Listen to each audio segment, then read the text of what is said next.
ಮೊದಲ ಟಾಸ್ಕ್ನಲ್ಲೇ ಗೆದ್ದು ಬೀಗಿದ್ದಾರೆ CM DK Shivakumar. ಮೈತ್ರಿ ಶಾಸಕರಿಂದ ಅಡ್ಡ ಮತದಾನ ಹಾಕಿಸಿದ್ದಾರೆ. ಈ ಮೂಲಕ ಡಿಕೆ ಶಿವಕುಮಾರ್ ಚೆಕ್ಮೇಟ್ ಇಟ್ಟಿದ್ದಾರೆ. ಕಾಂಗ್ರೆಸ್ ಅಭ್ಯರ್ಥಿಗಳ ಪರ 11 ಮೈತ್ರಿ ಶಾಸಕರು ಅಡ್ಡ ಮತದಾನ ಮಾಡಿದ್ದಾರೆ. ಕಾಂಗ್ರೆಸ್ ಶಾಸಕರ ಸೆಳೆಯಲು ಯತ್ನಿಸಿದ್ದ ದೋಸ್ತಿಗೆ ಡಿಕೆಶಿ ಕೌಂಟರ್ ಕೊಟ್ಟಿದ್ದಾರೆ. ಸಿಎಂ ಆದ ಮೇಲೆ ಮೊದಲ ಸವಾಲನ್ನು ಯಶಸ್ವಿಯಾಗಿ ಗೆದ್ದಿದ್ದಾರೆ. ರಾಜ್ಯಪಾಲರ ನಾಮನಿರ್ದೇಶನ ಆಗಿದೆ. 2ನೇ ಬಾರಿ ಶಂಕರಮೌರ್ಯರಿಂದ ತೆರವಾದ ಸ್ಥಾನಕ್ಕೆ 2 ವರ್ಷದ ಅವಧಿ ಆಗಿದೆ. ಇವೆಲ್ಲ ತುಕುಡಿ ಪೂರ್ಣ ಪ್ರಮಾಣದ ಅವಧಿ ನನಗೆ ಸಿಕ್ಕಿರಲಿಲ್ಲ. ಅದಕ್ಕೆ ನನಗೆ ಪೂರ್ಣ ಪ್ರಮಾಣದ ಅವಧಿ ಕೊಡ್ರಿ. ನಮ್ಮ ಭಾಗದ ಜನ ಭಾಳಷ್ಟು ಸಮಸ್ಯೆಗಳಿವೆ. ನಮ್ಮ ಜನರಿಗೆ ಇನ್ನೂ ಸಾಮಾಜಿಕ ನ್ಯಾಯ ಸಿಕ್ಕಿಲ್ಲ, ಭಾಳಷ್ಟು ಕೆಲಸ ಮಾಡಬೇಕಾಗಿದೆ. ದಯವಿಟ್ಟು ಅವಕಾಶ ಮಾಡಿಕೊಡ್ರಿ ಅಂಥೇಳಿ ಪಕ್ಷದ ಪ್ರಮುಖರಿಗೆಲ್ಲ ಕೇಳ್ಕೊಂಡಿದೆ. ಮುಖ್ಯಮಂತ್ರಿ ಆಯಿತು, ಮಾಜಿ ಮುಖ್ಯಮಂತ್ರಿ ಸಿದ್ದರಾಮಯ್ಯ ಆಯಿತು, AICC ನಮ್ಮ ಅಧ್ಯಕ್ಷ ಅಂತ ನಮ್ಮ ಭಾಗದವರೇ ಆದಂಥ ಮಲ್ಲಿಕಾರ್ಜುನ ಖರ್ಗೆ ಸಾಹೇಬರಿಗೆ ಕೂಡ ಮನವರಿಕೆ ಮಾಡಿದ್ದೇವೆ.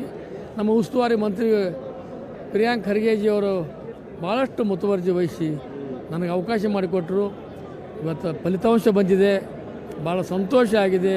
ಮುಂದಿನ ದಿನಗಳಲ್ಲಿ ಸಾಮಾಜಿಕ ನ್ಯಾಯ ಸಿಗತಕ್ಕಂಥ ರೀತಿಯಲ್ಲಿ ಬಡವರಿಗೆ, ಹಿಂದುಳಿದವರಿಗೆ, ಕೂಲಿಕಾರರಿಗೆ, ಇಲ್ಲಿಯವರೆಗೆ ಬಡತನದ ರೇಖೆಯಲ್ಲಿ ಪರಿತಪ್ಪಿಸ್ತಕ್ಕಂಥವರಿಗೆ ಅವರಿಗೆ ಸಿಗ್ತಕ್ಕಂಥ ಹಕ್ಕುಗಳಿಗಾಗಿ ಪರಿಷತ್ತಿನಲ್ಲಿ ಧ್ವನಿ ಎತ್ತುವ ಮೂಲಕ ಅವ್ರಿಗೆ ನ್ಯಾಯ ಕೊಡಿಸ್ತಕ್ಕಂಥ ಕೆಲಸ ಸರ್ಕಾರದ ಗಮನಕ್ಕೆ ತಂದು ಕೆಲಸ ಮಾಡ್ತಕ್ಕಂಥದ್ದು. ಮತ್ತು ನಮ್ಮ ಪ್ರಿಯಾಂಕ್ ಖರ್ಗೆಜಿಯವರು ಮಲ್ಲಿಕಾರ್ಜುನ ಖರ್ಗೆ ಸಾಹೇಬರು ಏನಿದ್ದಾರೆ ಮತ್ತು ಮುಖ್ಯಮಂತ್ರಿಗಳ ಮಾರ್ಗದರ್ಶನದಲ್ಲಿ ಕೂಡ ಉತ್ತಮವಾದ ಕೆಲಸ ಮಾಡ್ತೀನಿ. 30 ಮತಗಳು ಬಂದಿದ್ದಾವೆ, ವಿಶ್ವಾಸ ಇತ್ತು ನಿಮಗೆ? ಎಲ್ಲ ಮತಗಳು ಬೀಳ್ತವೆ? ಇತ್ತು. ನನ್ನ ಕೆಲಸದ ಕಾರ್ಯವೈಖರಿ ನೋಡಿ ಪ್ರತಿಯೊಬ್ಬರು ಹೇಳಿದರು, ನನಗೆ ನಿನಗೇ ಮತ ಹಾಕ್ತೀವಿ, ನಾವು ನಿನಗೆ ಗೆದ್ದಿಸ್ತರ್ತೀವಿ, ನೀವು ಉತ್ತಮವಾದ ಕೆಲಸ ಮಾಡಬೇಕಂತ ಅವರೆಲ್ಲ ಹೇಳಿದರು.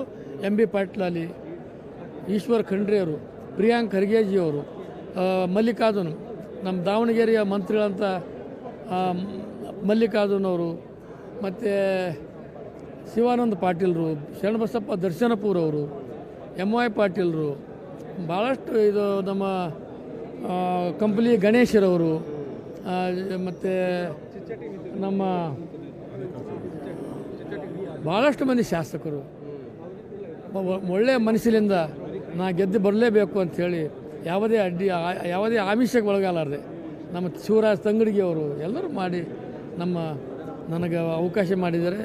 ಎಲ್ಲರ ಒಳಗಾಗಿ ನಾನು ಪ್ರಿಯಾಂಕ್ ಖರ್ಗೆ ಎಷ್ಟು ಅವ್ರ ಉಪಕಾರ ಮರಿಲಿಕ್ಕಿಲ್ಲ, ಸಾಧ್ಯನೇ ಇಲ್ಲ.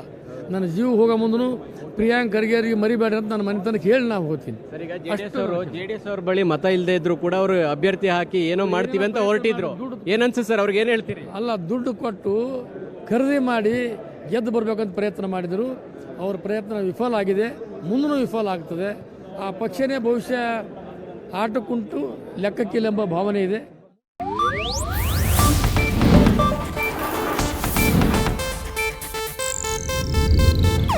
ಇದು ಏಷ್ಯಾನೆಟ್ ನ್ಯೂಸ್ ನೆಟ್ವರ್ಕ್ ಪ್ರಸ್ತುತಿ.